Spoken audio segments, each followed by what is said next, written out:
The pedophile teacher I will never meet again. It was a summer between my 7th and 8th grades at a private Catholic middle school. I was a weird kid, and I went to the school in the 6th grade so I could be with my best friend growing up, who had gone there for years. I'll call her Janny. Unfortunately, she was a year ahead of me, and I did not have a lot of friends in my own grade, sadly. I would just hang out with her and her friends after school. There was a teacher who had started in my 7th grade year, a friend of the literary teacher who worked there. She was eccentric and fun, amongst a group of otherwise standard Catholic school teachers. So when we all heard her friend was coming to teach, we were all excited to have a new teacher who we all didn't hate. I'll call him Mr. Trenchman. He was a chubby guy, maybe in his late 30s. He always had his shirt untucked and his hair disheveled and a good amount of a stubble on his face. He had really youthful brown eyes that made his students feel like he was one of them, and a dry sense of humor that most people ate up after being subjected to the point blank lessons and lectures from every other teacher in every other class. I didn't have one class with him, but Janny did. She loved being his student, so trusting her, I thought he seemed like a pretty cool dude too. In the summertime, Janny told me she was going to help out at a summer camp that he ran. The bus would pick her up, and a bunch of other students as well, every single morning from our school, and drop them back off in the evening. She was going for free since she had graduated and was technically a high school student. She and her friends were going to be volunteering as the camp counselors. I was upset. All of the friends I would be going to his camp every day, and since I wasn't in high school and couldn't be a counselor, I wouldn't be able to go afford. Mr. Trenchman took pity on me and told Janny to bring me along free for the day. It was a good time. He'd been running the camp for years, and though everyone knew everyone, they were very inviting and friendly. I got to hang out with my friends all day, helping Mr. Trenchman and all the older counselors, keeping the younger kids under control. Mr. Trenchman made me a deal. I could come every day and just pay about 20% of the price of the camp to cover the food and supplies I'd use. The rest of the 80% would be covered by me helping out. I think he knew I was a little lost, a year behind my friends, but too old to really enjoy the camp from a kid's perspective, so I took the deal and worked at the camp. It was a great summer. I got close with everyone there like a family. They'd all known Mr. Trenchman for years. He was a little different than he'd been at school. He was like a grumpy old dad, but he clearly loved his family a lot.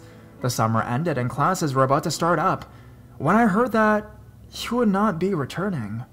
He'd been emailing students, young female students, asking them to meet him at the school, help him set up his classroom, then maybe go out afterwards, maybe go back to his place. I'm not sure of the extent of these emails. I never really wanted to know. One of these correspondents has been Janny. I almost felt betrayed. We told each other everything, and I found out from my mom that she has been one of the girls who came forward about this. I'm not really 100% sure exactly what happened next, except I remember my friend telling me that he told his best friend, the other teacher, that he was sick and he needed help or he couldn't stop. Something along those lines. All gossip aside, he did end up in the hospital. We're not going to meet him again because he died 2 days later. It was the strangest thing. The creepiest thing about this whole story happened about a month later. I was over at Janny's house, sitting in her room, and she went to the bathroom. She took a while, and I didn't have a cell phone or anything else to occupy me, so I grabbed her notebook. We both liked to write a lot. We'd write stories and trade them and give feedback to one another, so I didn't feel like I was really intruding on anything. She had written pages, probably 20 to 25 pages, of a story about her and Mr. Trenchman. First they flirted, then they would be sitting too close, and she noticed the look in his eyes. Then he couldn't help himself, and he'd pull her onto his lap and they'd fucked. She wrote stories about her and Mr. Trenchman fucking. I didn't read much before I put the notebook right where I found it. I never mentioned it to her.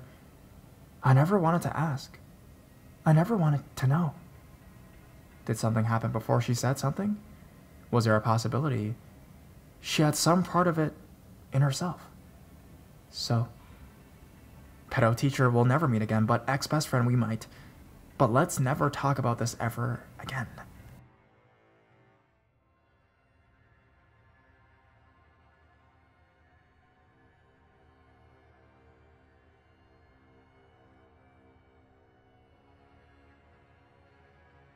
A substitute.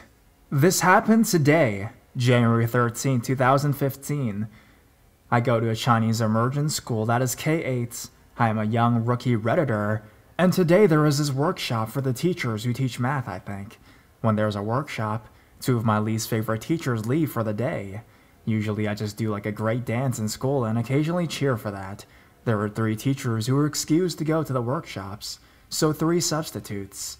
We had the usual substitute that we had about 2 times, so my class expected her to sub for my teacher. The class was Cantonese, so after dealing with a test and an elderly man who wore a fanny pack as an algebra sub, the class packs up and starts moving to the next classroom. Cantonese was my least favorite subject, but I was a bit more happy because there was a sub. Our sub was a woman, brunette, mid-40s, curly long hair, and strange. Our class settled down and started chatting in English, because we all know that this sub doesn't speak Chinese. After probably 7 minutes, she starts telling us to look at the board that has the definitions to some vocab words that we had to guess. Alright, let's do this. Immediately, we start confused and end up to start copying other classmates. I bring my phone out and text some friends. We're having a bit of fun. Most of us actually want to do the work. With my phone out, I'm being a ninja, so I watch my surroundings. I only notice that this sub is putting her strange glare on us for brief moments. I ignore this a bit, so we continue. My friends need to ask a question, so they walk up to her and ask their question that I don't know of. They return, coming with nothing. Alright, nothing too bad. I'm sitting in my seats, and the annoying classmate is bothering me by hitting me. This annoys me, and I notice the teacher walking around the classroom slowly, so I decide to tell the teacher, I'm being bothered. Nothing. That was her reaction. Nothing. She just stared and walked past my seat. I realized this woman didn't care about anyone. Even the parasites from the anime Parasite had more emotion than this woman. Later, lunchtime comes, and I check the time on my phone. I tell everyone to head out, because it's already a little past lunchtime. We all head out by ourselves. I also realized that she didn't do anything throughout the whole time either. She just looked menacingly, in the strangest way. A blank expression gave chills to my spine, and I leave the class for lunch. During lunchtime, me and my friends hang out on our ramp on campus, and me and my classmate tell a friend from another class about the sub. When I hear his story, he tells us that when he went to ask a question, she responded with saying, 7, 7, 7. She repeatedly says the number 7. This is already strange enough. I'm a bit frightened because who wouldn't be? It's the end of the day. I leave school wondering why she has this attitude. And I still wonder what had happened. Was she high? What the hell was she doing? Was she even a person?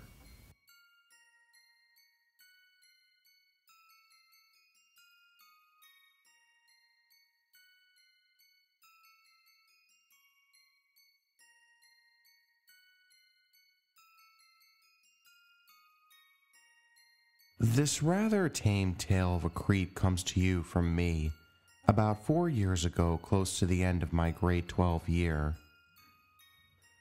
So, there was a youngest teacher who taught photography and film at my school for a few years.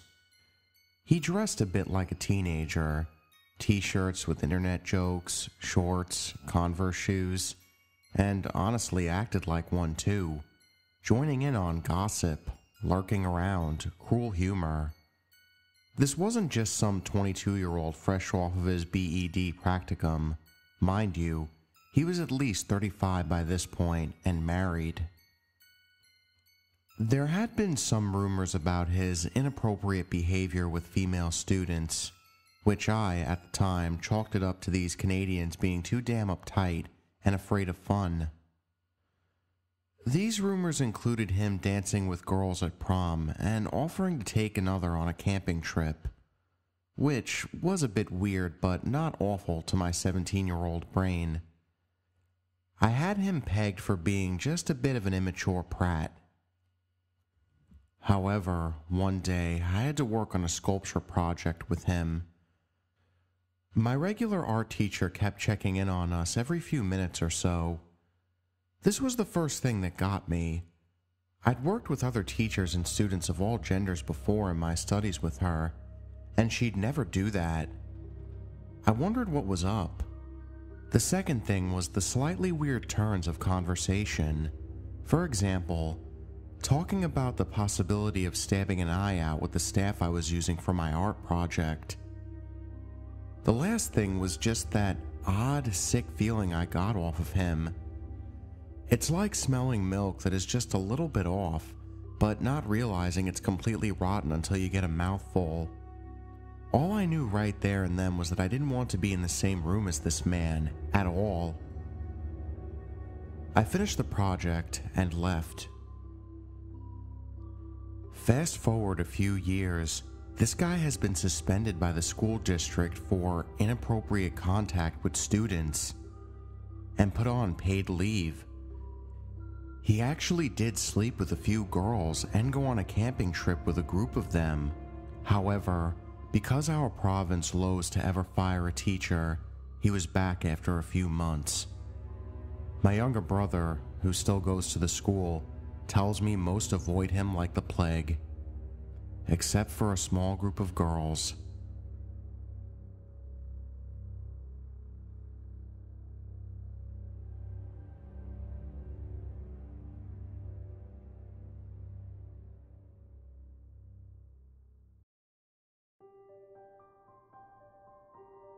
Mr. Finnegan.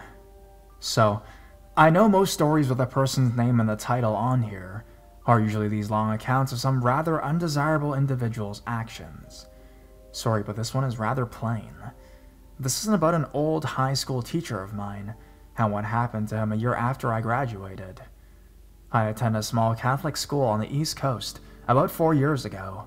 It was small enough that words about things traveled fast and everyone, either directly or indirectly, knew everyone else's business or could easily find out if they wanted to. Now, Mr. Finnegan taught one of the religion classes. He began as a substitute for a history teacher there, and then got a job teaching religion because he was related to one of the older, more respected teachers in the school. Finnegan himself was a decent teacher. He gave little homework, was still pretty young, and had both good communication skills and a good sense of humor for a teacher. Despite his tendencies to let a bad temper get the best of him from time to time, I noticed it may be in my junior year, at the start of class and after class, Finnegan would strike up conversation with attractive female classmates. He would come over and sit on one of the desks near them, crack his jokes, ask them personal questions about their lives, etc. I didn't think too much of it, because I just never cared enough about school politics, but he certainly gave off a creepy vibe. Thankfully, I'm a guy, and I've never had to deal with his shit.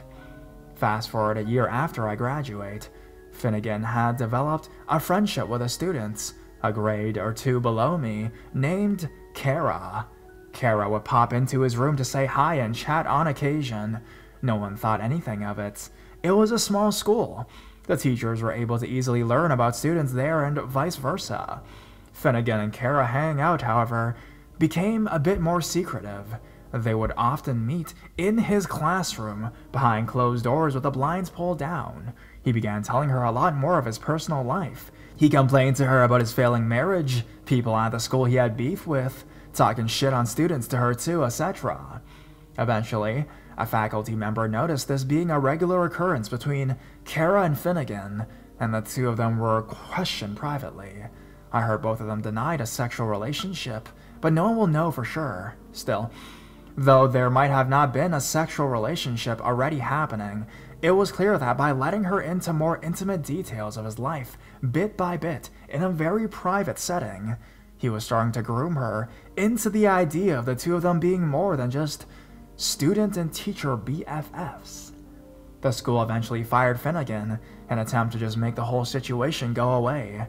Last I heard, no aftermath ensued, but I knew eventually him trying to schmooze 15 to 17-year-old girls would eventually catch up to him. Thank God I am a guy and never had to deal with him like that. So Mr. Finnegan, if we meet again, I'm probably gonna talk shit to you about this fiasco. Cheers.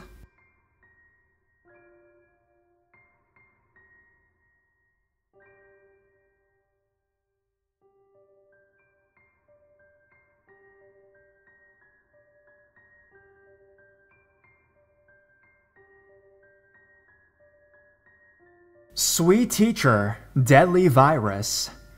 As you can guess, this is about a virus that happened to a very sweet lady. Let me officially start off by saying that this virus scares the ever-living shit out of me, as do a lot of other diseases, deadly ones. Why this particular one gets under my skin so easily, I don't know. I was in 5th grade. My teacher was a very sweet lady, the kind who would call you baby and sugar and all that stuff. She was very laid back and patient. Then she got ill, flu symptoms. She took a couple weeks off and some days, but had to come back because she couldn't continuously keep taking off, and she looked worse than she did when she took sick leave.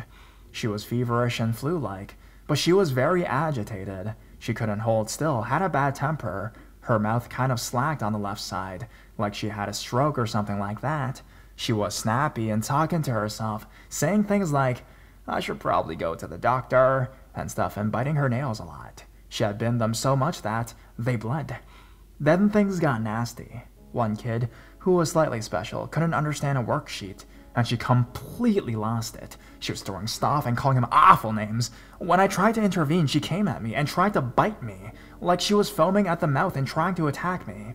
By the time people finally found out what was going down, she was on the floor having a grand mal seizure, foaming, her eyes rolling in the back of her head. Sometime later, I found out that she died shortly thereafter.